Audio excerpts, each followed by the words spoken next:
자, 오늘 은혜 받으실 말씀은 창세기 22장입니다. 창세기 22장. 오늘부터 마스크 벗는 날 아닌가요? 네, 뭐 쓰셔도 되고 벗어도 되고 편하게들 하십시오. 자, 창세기 22장 우리 김성아 집사님 10절부터 19절까지 읽어주세요. 손을 내밀어 칼을 잡고 그 아들을 잡으려 하니 여호와의 사자가 하늘에서부터 그를 불러 이르시되 아브라함아 아브라함아 하시는지라. 아브라함이 이르되 내가 여기 있나이다 하매 사자가 이르시되 그 아이에게 내 손을 대지 말라. 그에게 아무 일도 하지 말라. 내가 내 아들 내 독자까지도 내게 아끼지 아니하였으니 내가 이제야 내가 하나님을 경외하는 줄을 아노라. 아브라함이 눈을 들어 살펴본즉 한 순양이 뒤에 있는데 뿔이 수풀에 걸려 있는지라. 아브라함이 가서 그 순양을 가져다가 아들을 대신하여 번제를 드렸더라. 아브라함이 그 땅 이름을 여호와 이레라 하였으므로 오늘날까지 사람들이 이르기를 여호와의 산에서 준비되리라 하더라. 여호와의 사자가 하늘에서부터 두 번째 아브라함을 불러 이르시되 여호와께서 이르시기를 내가 나를 가르쳐 맹세하노니 내가 이같이 행하여 내 아들 내 독자도 아끼지 아니하였은즉 내가 내게 큰 복을 주고 내 씨가 크게 번성하여 하늘의 별과 같고 바닷가의 모래와 같게 하리니 내 씨가 그 대적의 성문을 차지하리라. 또 내 씨로 말미암아 천하 만민이 복을 받으리니 이는 내가 나의 말을 준행하였음이니라 하셨다 하니라. 이에 아브라함이 그의 종들에게로 돌아가서 함께 떠나 브레세바에 이르러 거기 거주하였더라. 이 일 후에 어떤 사람이 아브라함에게 알리어 이르기를 밀가가 당신의 형제 나홀에게 자녀를 낳았다 하였더라. 그의 맏아들은 우스요 우스의 형제는 부스와 아람의 아버지 그무엘과 게셋과 하소와 베다스와 이드랍과 부두엘이라. 이 8사람은 아브라함의 형제 나홀의 아내 밀가의 소생이며 부두엘은 리브가를 낳았고 나홀의 첩 루마라 하는 자도 데바와 가함과 다하스와 마아가를 낳았더라. 아멘. 자, 수고하셨어요. 읽으시라고. 자, 1번 보겠습니다. 1번 문제. 자, 하나님께서 아브라함을 부르신 이유는, 자, 1절 답 띄워주시고, 자, 1절 우리 이미 살펴봤죠. 왜 부르셨습니까? 아브라함을 시험하시려고. 아브라함이 하나님을 더욱 사랑하는지, 아들 독자 이삭을 더욱 사랑하는지. 자, 하나님은 항상 우리에게 어떤 특별한 복을 주시기 전에 우리를 꼭 한번 테스트해 보신다고 했습니다. 자, 두 번째 2번 여호와께서 아브라함에게 요구하신 내용은 2절. 자, 2절 우리 성경 한번 보겠습니다. 시작. 여호와께서 이르시되 내 아들 내 사랑하는 독자 이삭을 데리고 모리아 땅으로 가서 내가 내게 일러준 한 산 거기서 그를 번제로 드리라. 자, 하나님께서 아브라함에게 요구하신 내용 뭡니까? 답 띄워주세요. 자, 독자 이삭을 하나님께 번제로 드리라고 하셨다. 예. 번제는 짐승을 죽여가지고 각을 떠가지고 완전히 불에 태워서 드리는 걸 번제라고 합니다. 이렇게 독자 이삭을 죽이라고 했죠. 자, 이것은 이 속에는 영적인 의미는 정말로 독자 이삭을 죽이는 걸 하나님이 원하신 게 아니고 아브라함의 마음속에 하나님보다 독자 이삭을 더 사랑하는 그 마음을 죽이기를 하나님은 원하신 겁니다. 우리 마음속에 하나님보다 더 사랑하는 것들, 이것들이 우상이죠. 이것들을 죽이기를 하나님은 원하십니다. 자, 그러고 난 다음에 또 하나님께서 우리에게 놀라우신 은혜와 또 복을 주시는 거죠. 3번에 봅니다. 3번 하나님의 요구에 아브라함은 어떻게 반응했나요? 자, 답 띄워주시고 어떻게 반응했습니까? 아침에 일찍이 일어났다. 신속하게 순종했다는 것을 이야기해주고 있습니다. 순종의 3대 원칙은 온전히 순종하고 선택적으로 순종하는 게 아닙니다.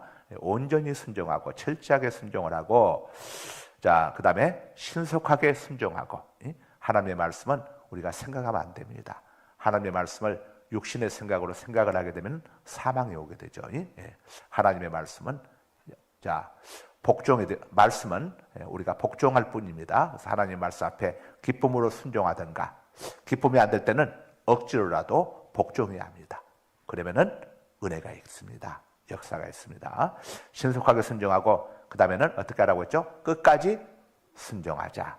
순종의 3대 원칙은 온전히 순종하고 신속하게 순종하고 끝까지 순종하자. 사람들이 끝까지 순종하지 않습니다. 그래서 정말 누릴 수 있는 것을 누리지 못하게 되죠. 자, 4번 문제. 하나님께서 지시하신 장소까지, 하나님 지시하신 장소가 어디입니까? 모리아산이죠. 며칠 걸리는 거리였습니까? 사흘길이었습니다. 사흘길. 왜 사흘길 걸리는 곳에 가게 하셨을까? 여러 가지 이유가 있죠. 이유가 있지만은, 자, 이게 사람이 작심삼일. 처음에는 하나님의 음성을 듣고 아브라함이 움직였지만은 사흘길 가는 동안에는 하나님이 한 번도 더 음성을 들려주지 않았습니다. 그러니까 수많은 복잡한 생각들이 아브라함에게 임할 수 있겠죠. 이 사흘이 작심삼일이라고 가장 변하기 쉬운, 자, 3일 넘기기가 쉽지가 않죠. 하나님께서는 아브라함이 끝까지 변함없이 순종하시는가. 자, 아브라함을 지켜보시기도 했고, 또 이 사흘은 우리 주님께서 죽으셨다가 부활한 그 3일이기도 하죠. 사흘길. 자, 5번입니다. 5번. 아브라함은 모리아산에 올라가면서 종들에게 3가지 메시지를 남겼습니다. 5절에 나와 있죠. 자, 지난번에 봤으니까, 자, 답 띄워주세요. 답을. 첫째, 자, 나귀와 함께 여기서 기다리라. 자, 이것은 아브라함이 어떤 믿음을 가졌다는 겁니까? 하나님께서 내가 아들을 죽일지라도 다시 살려주실 거라고 하는 믿음을 가졌음을 볼 수가 있죠. 여기서 기다리라고 했어요. 기다리라고. 다시 돌아오겠다고 했죠. 둘째, 내가 아이와 함께 저기 가서 예배하겠다. 아이는 이삭이죠. 이건 어린아이가 아니고 이때는 번제할 때 쓸 나무찜을 지고 올라갈 정도였으니까 10대 후반. 자, 얼마든지 아버지의 요구를 뿌리칠 수 있는 그런 나이였지만은 이삭은 끝까지 순종을 합니다. 그래서 이삭의 생애에는 야곱의 생애처럼 어떤 환란들이 없습니다. 왜냐? 이삭은 철저하게 순종을 했죠. 철저하게. 이미 이삭을 받았어요. 모리아산에서 이삭을 받았기 때문에 이삭이 성경 속에서 보게 되면 이삭의 생애 속에는 고난이나 환란이 없습니다. 자, 셋째, 예배 후에 아이와 함께 너희에게로 돌아오리라. 자, 처음에 이야기한 것처럼 아브라함은 하나님이 자신이 아들을 죽인다고 할지라도 하나님께서 아들을 살려주실 것을 살려주실 줄로 생각했다고 히브리서에 이야기를 하고 있죠. 자, 아브라함이 이런 믿음을 가지고 있었음을 우리에게 보여주고 있습니다. 그러니까 우리가 주님을 위해서 헌신하고 희생하는 것이 손해가 아니라, 하나님은 절대 실수하지 않으시는 분, 결코 해로운 것을 주시지 않으시는 분, 모든 것을 합력하여 선을 이루어 주시는 분이시니까 우리가 하나님 앞에 희생하는 것 같고 억울한 것 같지만은 그렇지 않습니다. 우리 주님께서는 누르고 흔들어 차고 넘치도록 되돌려 주시는 거죠. 하나님이 아브라함에게 이삭을 죽이라고 했고, 이삭을 죽이려고 했을 때에 하나님이 멈추게 하신 다음에 이제야 내가 네 아들보다 나를 더 사랑한 줄 알았다고 하시면서 그때는 아브라함에게 독자 이삭밖에 없었지만은 네 자손이 하늘의 무별처럼 바닷가의 모래알처럼 많아지게 될 것이다. 이렇게 축복해 주셨죠. 자, 하나님 앞에서 우리가 헌신하고 수고하는 것들 다 없어지지 않습니다. 요한계시록 22장 12절에서 볼지어다 내가 속히 오리니 너희에게 줄 상이 내게 있어 각 사람에게 그가 일한 대로 행한 대로 갚아 주리라. 여러분들, 그래서 인생 속에서 시간, 물질, 또 몸, 은사, 주님을 위해서 여러분 열심히 나중에 지금 내가 지금 이렇다면 내가 이렇게 했을 때 이런 후회가 없도록 여러분 헌신할 수 있을 때에 세월이 늘 우리를 기다려주지 않습니다. 늘 기회가 있는 것도 아니에요. 예.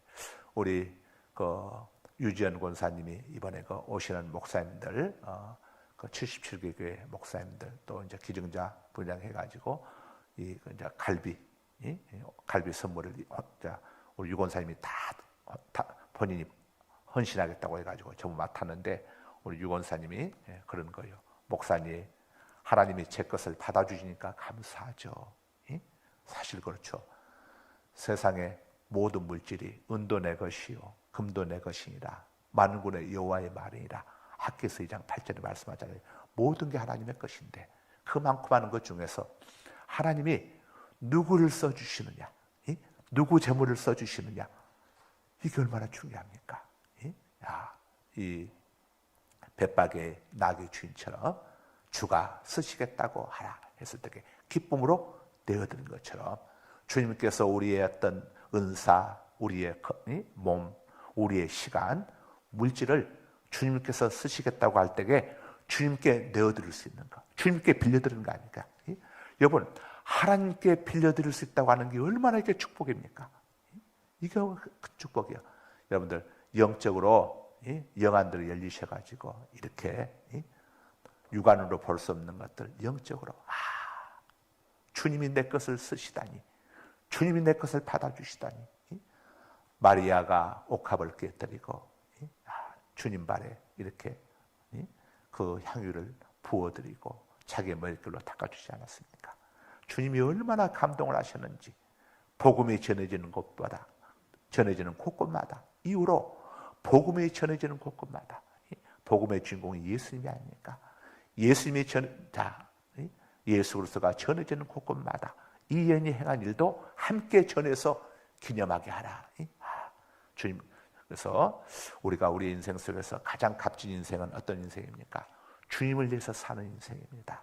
그래서 고린도전서 10장 31절에서 너희가 먹든지 마시든지 무엇을 하든지 하나님의 영광을 위하여 하라, 이렇게 말씀을 하고 있고, 또 베드로전서 2장 24절에 보게 되면은 친히 우리 주님께서 친히 몸소 인간의 몸을 입고 이 땅에 오셔서 나무에 달려 그 몸으로, 그 거룩하신 몸으로, 죄 없으신 몸으로 우리의 죄를 담당하셨으니, 우리의 죄값을 다 청산하셨으니 이는 우리로 죄에 대하여 죽고 의에 대하여 살게 하려 하심이라. 의가 뭡니까?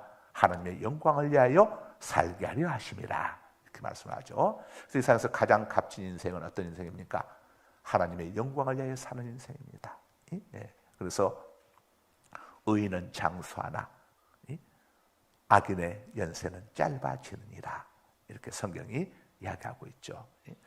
또 전에 어떤 아이가, 목사님, 의인은 장수하고 악인의 수명은 짧다고 했는데 나쁜 사람들이 더 오래 살고 우리 누구는 그렇게 예수님도 잘 믿고 저겼는데요 일찍 돌아가셨어요. 왜 그러는 거예요? 하고 하나가 묻는 거예요. 저는 애들 성경 암송 저를 가르치는데, 그래서 내가 설명을 해줬어요. 예수님은 몇 세까지 사셨니? 33세요. 그래, 그 33세 중에서 예수님이 공생의 사역을 몇 년 하셨니? 3년이요. 그렇지. 자, 사람이 330년을 살아도 자기 욕심만을 위해서 하나님의 영광과는, 하나님의 뜻과는 무관하게 330년을 사는 그 인생은 하나님 앞에 아무 가치가 없단다. 그러나 예수님처럼 3년 공생을 하시고 33년을 사셨다고 할지라도 그 인생이 하나님의 뜻대로, 하나님의 뜻을 이루는, 하나님의 영광을 이루는 삶을 사는, 그것이 330년이 아니라 3300년보다도 더 귀한 가치가 있는 거다. 설명을 해주니까 그렇구나. 여러분, 이 세상에 어마어마한 보물을 가지고 재물을 가지고 날마다 화로 연락하며 살았던 누가복음 16장의 부자는 나중에 죽고 난 다음에 어떻습니까? 너는 세상에서 혼자 잘 먹고 네 식구들하고 잘 먹고 잘 살았지 않느냐? 그러나 이 나사로는 얼마나 어렵고 힘들게 살았느냐? 그러니 너는 음부에서 고통받는 것이 당연하고 이 나사로는 여기서 위로받는 것이 당연하지 않느냐 이렇게 이야기하지 않습니까? 아무리 많은 것을 땅에 가지고 있을지라도 주님과 무관하게 산, 주님과 무관한 재물, 주님과 무관한 우리의 인생, 우리의 삶은 하나님 앞에서 오히려 마이너스, 책망받는 인생으로 끝나게 되지만 이 땅에서 나사로처럼 초라하고 구차하게 그렇게 사는 인생일지라도 하나님을 소망하면서 믿음 안에 산 인생은 하나님 앞에서 장차 이렇게 인정받고 위로받게 된다는 것을 우리가 알려주고 있습니다. 누가 더 오래 살았느냐, 누가 더 덜 살았느냐, 누가 더 많이 가졌느냐, 적게 가졌느냐, 누가 더 능력이 있느냐 없느냐, 이게 중요한 게 아니라 내게 주어지는 것들 가지고 어떻게 내가 주님을 위해서 더욱 귀한 시간들을 드리고 또 주님 앞에 드릴 수 없는 것들을 드리고 드릴 수 없는 몸을 드리느냐, 이것이 하나님 앞에서 평가되는 거예요. 그래서 거기에 따라 가지고 정말 이 땅에서 이 의인은 비록 그의 육체적인 목숨은 수명은 짧았을지라도 그의 삶, 믿음의 삶이 주님의 영광을 위한 삶을 살았다면 그 사람이야말로 하나님 인정하시는 장수한 자가 되는 겁니다. 자, 그 다음에 7번 문제 6번 문제 보겠습니다. 6번. 이삭은, 자, 문제 함께 같이 읽읍시다. 이렇게 시작. 이삭은 모리아산에 올라가면서 질문했나요? 7절이죠. 자, 7절 봅니다. 22장 7절. 이렇게 시작. 이삭이 말하여 이르되 내 아버지여 하니 그가 이르되 내 아들아 내가 여기 있노라. 이삭이 이르되 불과 나무는 있거니와 번제할 어린 양은 어디 있나이까? 자, 이삭이 모래산에 올라가면서 아버지에게 무엇을 질문했습니까? 답 띄워주세요. 화면에 6번 답. 자, 답은 번제할 어린 양은 어디 있나이까? 번제했을 어린 양은 어디 있습니까? 구약에는 5대 제사가 있다고 했습니다. 5대 제사 중에서 소제를 제한 번제와 속건제, 속죄제, 화목제는 전부 다 이 제물이 짐승입니다. 짐승이 짐승. 왜 짐승을 하나님이 받습니까? 짐승의 피. 구약시대 때는 사람의 죄값은 사망인데 사망은 목숨 아닙니까? 근데 이 생명은, 자, 목숨은 생명인데 사람의 목숨 중에서 생명이 어디에 있습니까? 피에 있습니다. 피가 생명이에요. 그래서 이 짐승을 잡아 죽임으로 내 죄값을 속죄할 수가 있었습니다. 이게 이제 구약시대 때에 예수님께서 메시아이신 예수님이 이 땅에 오시기 전에, 그러나 이제 예수님이 이 땅에 오셔서 갈보리 십자가에서 우리의 죄를 담당하시고 이렇게 우리의 죄값을 청산 주시기 위해서 죄 없으신 하나님의 아들이신 영이신 하나님이 육체를 입고 이 땅에 오셔서 우리의 죄값을 다 갚아주셨잖아요. 청산해 주시지 않습니까? 그래서 이제는 자, 그 예수님을 우리가 믿음으로 구원을 얻게 되는 겁니다. 믿음으로. 너희가 그 은혜에 의하여 믿음으로 말미암아 구원을 받았나니 이것이 너희에게서 난 것이 아니요 하나님의 선물이라. 행위로 말미암은 것이 아니니 이는 누구든지 자랑하지 못하게 하려 함이라. 에베소서 2장 8절에서 9절에 말씀을 하고 있죠. 자, 이제 예수님께서 이 땅에 오셔서 우리의 죄값을 다 담당해 주셨고 우리는 그 예수님을 믿음으로, 예수님을 믿음으로, 자, 그 이름을 믿는 자, 곧 영접하는 자, 곧 그 이름을 믿는 자들에게는 하나님의 자녀가 되는 권세를 주셨으니, 야, 정말 우리가 예수님을 본 적도 없고 만난 적도 없지만 예수님이 내 죄를 위해서 죽으신 나의 메시아 구세주이시고 하나님의 아들, 호랑이의 아들은 호랑이, 사람의 아들은 사람이듯이 하나님의 아들은 하나님이시죠. 예수님이 하나님의 아들, 하나님이시다는 사실을 믿는 자, 그리고 그 예수님을 나의 구주, 주인으로, 주님으로 영접하는 자에게는 하나님의 자녀가 되는 권세를 우리에게 하나님이 주셨어요. 야, 그래서 예수 믿고 우리는 하나님의 자녀가 되었습니다. 이 엄청난 은혜가 그저 너무 우리가 볼 때는 너무 쉽고 너무 공짜로 그냥 걷어든 것 같아가지고 사람들이 가치를 몰라요. 너무 쉽게 얻었기 때문에. 그러나 이 엄청난 은혜를 우리에게 주시기 위해서 친히 나무에 달려 그 몸으로 우리 죄를 담당하셨으니 우리의 죄값을 다 치루어 주셨으니 주님이 다 감당해 주셨어. 자, 하나님께서 우리의 죄값을 하나님의 생명으로 우리의 죄값을 치루어 주셨어. 이 엄청난, 그래서 여러분들 이 항상 회개하거나 이렇게 속자 회개하거나 이런 고백들 할 때는 꼭 예수님의 십자가를 바라봐야 합니다. 나를 위해서 주님이, 나를 위해서 주님께서 이렇게 당신의 생명을, 고귀한 생명을 주셨구나. 여러분들이 만약에 1억짜리 벤츠를 산다면 얼마나 아끼겠습니까? 값이 1억이니. 그런데 우리를 사시기 위해서 예수님이 1억이 아니라 1000억이 아니라 세상의 모든 것을 동원할 수도 없는, 값으로 매길 수 없는 하나님의 생명을 우리의 몸값으로, 죄값으로 갚아주셨어. 제가 예를 들어가지고 아마 우리 정수현 집사님이 이제 이번에 우리 행사 때 오신 분들 식사값을 다 이렇게 낸다고 했잖아요. 그런데 이제 하다 보니까 한 200명을 한 160명 계산했는데 몇십 명 이제 더 오다 보니까 값이 더 올랐어. 아이고 정 집사, 부족한 건 내가 보태줄게. 그럼 우리 정 집사가 그렇게 하겠어요? 아이고 목사님 놔두세요. 내가 한 거 괜히 목사님 숟가락 얹으면 빗바래요. 저 혼자 다 할 거예요. 그럼 그러지 않겠어요? 예를 들어가지고 여러분들이 한 1000억을 어떤 것을 해가지고 그냥 주님을 위해서 헌신하는데 어떻게 하다 보니까 한 10만 원 정도가 비네.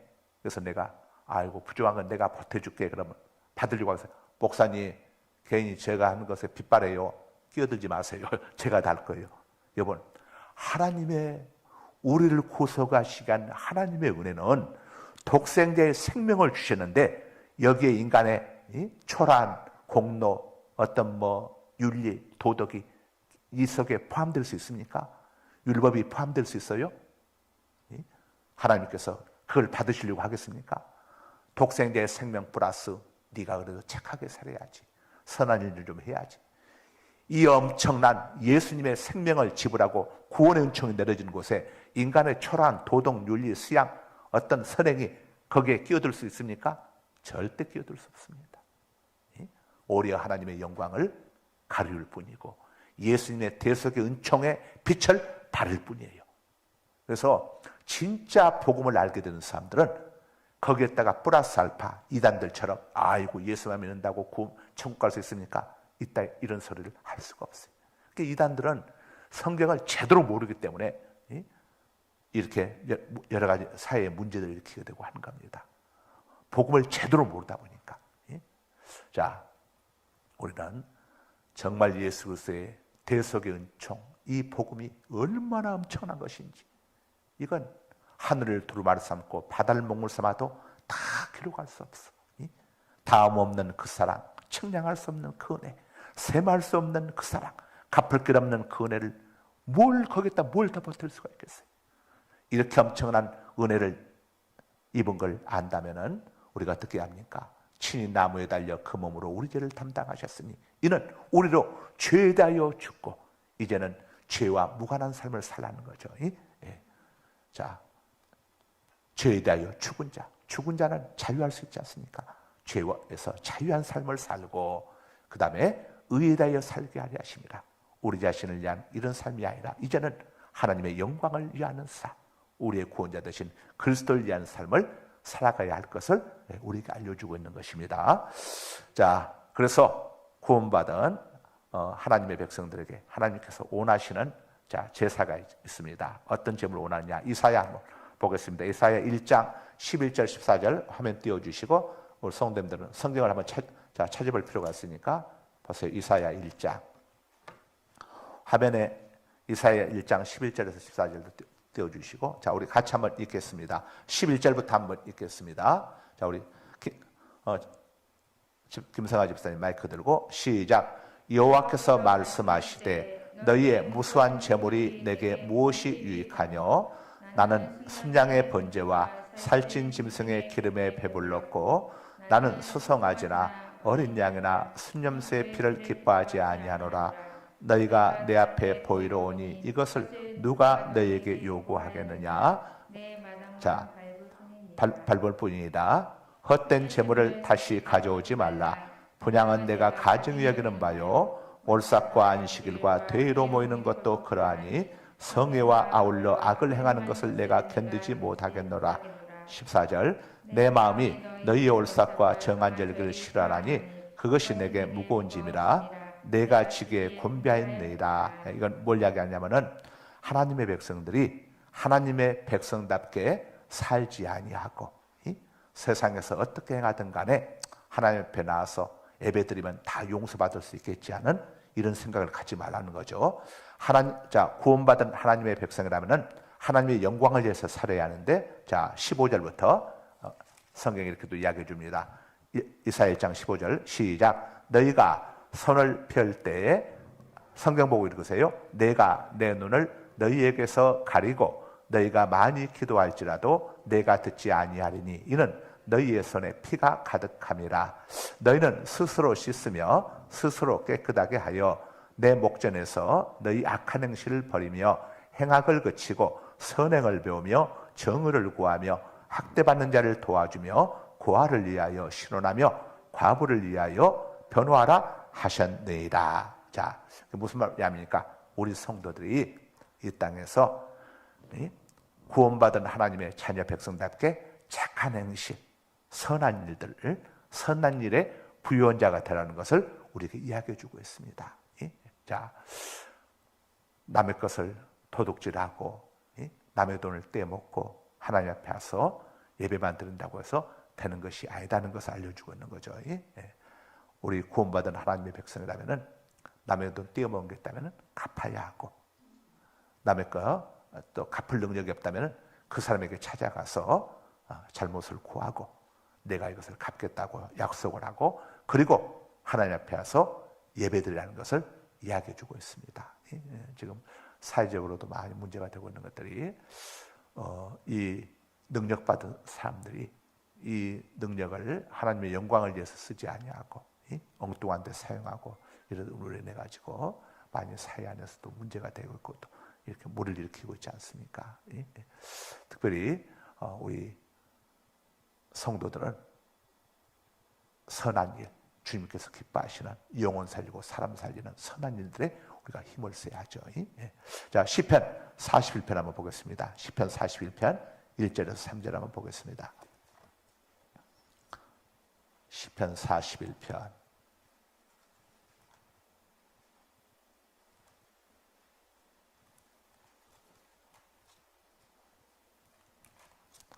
41편 1절에서 3절. 자,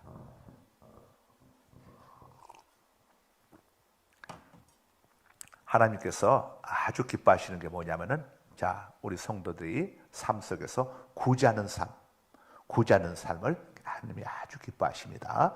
41장 1절 봅니다. 1절부터 3절까지 시작.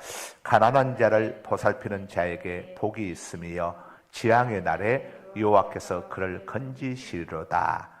여호와께서 그를 지키사 살게 하시리니 그가 이 세상에서 복을 받을 것이라. 주여 그를 그 원수들의 뜻에 맡기지 마소서. 여호와께서 그를 병상에서 붙드시고 그가 누워있을 때마다 그의 병을 고쳐주시나이다. 가난한 자들 보살피는 자에게 복이 있다고 그랬습니다. 재앙의 날에 여호와께서 그 사람을 건져주시겠다고 그랬어요. 여호와께서 그를 지키사 살게 하시고 이 세상에서 복을 주신다고 했습니다. 누구에게? 어려운 사람들을 구제하는 자에게, 가난한 자를 구제하는 자에게. 그런데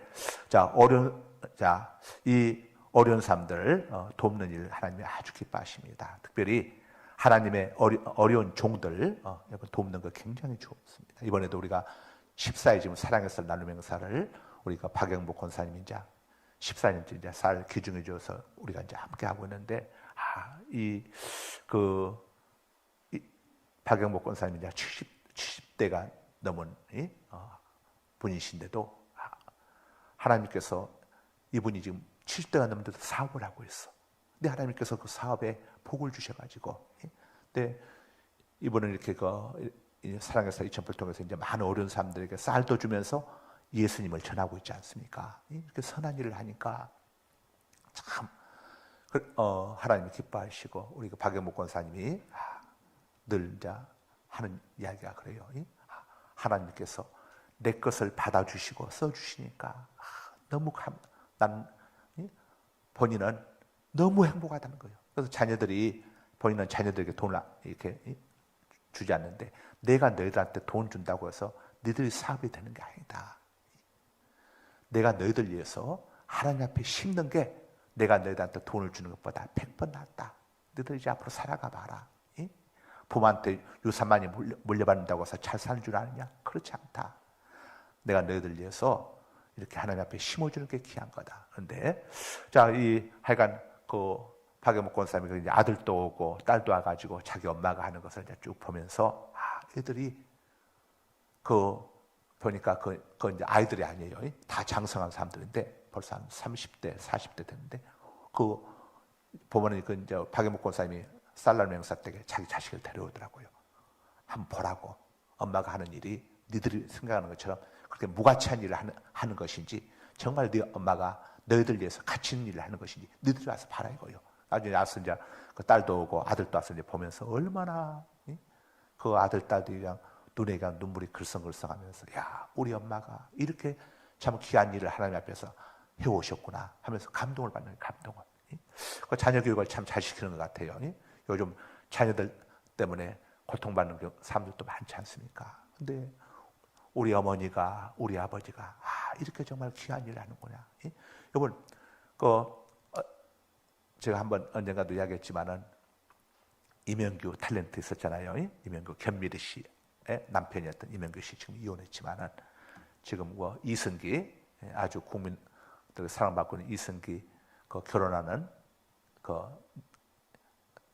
배우자 생부 아닙니까? 낳은 생부. 근데 이 양반이 그 당시에 아파트 한 채가 서울에서 32평 1억이었는데 176채값 176억을 엄청난 것을 부모로부터 유산을 받았는데 돈이 많다 보니까 겁 없이 그냥 아내하고도 이혼을 하고 미국 가가지고 그 돈 다 탕진하고 와서 목욕탕에 가서 빨래하다가 세신사한테 쫓겨나고 지금은 작은 온룸에서 지내면서 그때 그 가치를 몰라가지고 돌아가시는 부모가 그 돈을 이명규 씨를 위해서 차라리 선한 일에 이렇게 심어줬다고 한다면은 이명규 씨가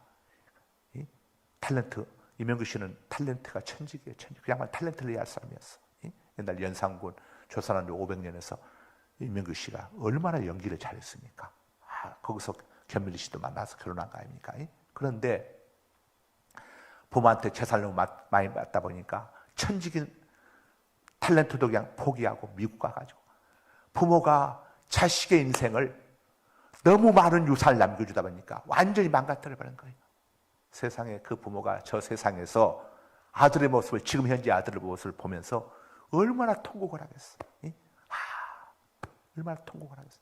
내가 내 아들에게 다 물려줄 게 아니라 정말 어려운 사람들, 가난한 사람들, 선한 이런 사람들한테 좀 베풀고 나눠주고 했더라면 내 아들이 저렇게 안 되었을 텐데. 그때는 재산 안 남겨주면 그 아들이 그냥 부모한테 대해서 막 했을지 모르지만은 그러나 그것 때문에 자기의 천직은 탤런트도 떠나지 않냐고. 아내하고 이혼도 안 했을 것이고 지금 이유비 또 다 비님입니까? 두 딸, 국민의 아들이라고 할 수 있는 이승기 사이를 지금 맞이하게 되었다고 신나가지고 얼마나 좋아하고 있었겠어요. 그래서 우리가 살면서 물질은 많을 수도 있고 적을 수도 있는데 하나님이 보시는 것은 누가 재물을 많이 가졌느냐 적게 가졌느냐 거기에 하나님은 우리에게 관심을 가지시는 게 아니라 우리에게 주어진 하나님께서 우리에게 주시는 물질을 우리가 어떻게 사용했느냐. 과부는 두렙돈밖에 없었지만 정말 주님 앞에 드림을 인해가지고 주님께로부터 칭찬을 받았지 않습니까? 귀하게. 자, 이것처럼 우리가 물질을 건강을 가치 있게 쓰는 것. 이게 중요한 거예요. 우리가 건강할 수도 있고 병들 수도 있습니다. 그러나 건강하든 병들든 건강한 몸 가지고 죄짓는 데 몸을 쓸 수도 있고, 비록 병들지만은 그 병든 몸을 가지고 정말 영혼을 살리는 하나님의 영광을 내는 데 쓸 수도 있어요.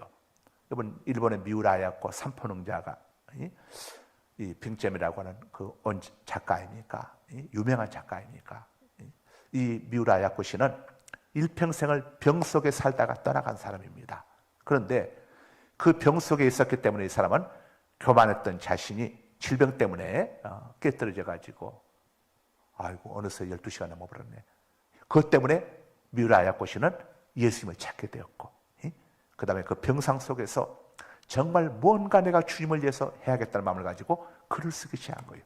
그 첫 번째 작품이 바로 언제, 일본 아사히 조일신문 1천만 원, 그 당시 돈으로 1천만 원, 그 당시 한국 돈으로 1억에, 그때가 1960년대였잖아요. 그때 이 양반이 그 돈, 그 빙점이라고 하는 글 이어서 뭐 언제, 무화과, 양춘원적, 또 기른역에 하면서 고백하기를 병들었기 때문에 나는 인간이 될 수 있었습니다. 이런 엄청난 고백을 했어요. 내가 건강했다면 난 평생 죄나 짓다가 세상 거나 추구하다가 살아갔을 텐데 나는 병들었었기 때문에, 그것도 불치병에 걸렸었기 때문에 내가 하나님 앞에서 겸손할 수 있었고 하나님을 찾을 수 있었고 이렇게 주님을 위해서 내가 글을 쓸 수가 있게 되었습니다 하는 유명한 말을 남겼습니다. 그러니까 여러분들, 상황이 좋지 않아요, 환경이 좋지 않아요, 이 모든 것 다 하나님이 아십니다. 하나님은 환경과 상황을 뛰어넘는 분입니다. 하나님은 우리가 성공할 때만 영광 받으시는 분이 아니라 실패한 가운데 있을 때에도 욥처럼 모든 걸 잃은 상황 속에서도, 또 나사로처럼 정말 초라한 가운데서도 변함없이 그곳에서, 그 자리에서 하나님을 인정하고 하나님께 감사하는 이런 성숙한 믿음으로 사는 삶을 살기를 원하시고, 그런 우리들 통해서 우리가 세상에서 성공하고 높은 자리에 오르고 하는 것으로 인해서 얻게 되는 영광보다 훨씬 더 큰 영광을 얻게 되고, 그런 영광이야말로 사단이 틈탈 수 없는, 세상이 넘볼 수 없는, 모든 사람이 함께 더불어 은혜 받을 수 있고 그들에게 희망을 주는 그런 삶이 되어진다는 것을 우리에게 알려주고 있습니다. 이런 믿음의 삶으로 승리하시길 주의 이름으로 축복합니다.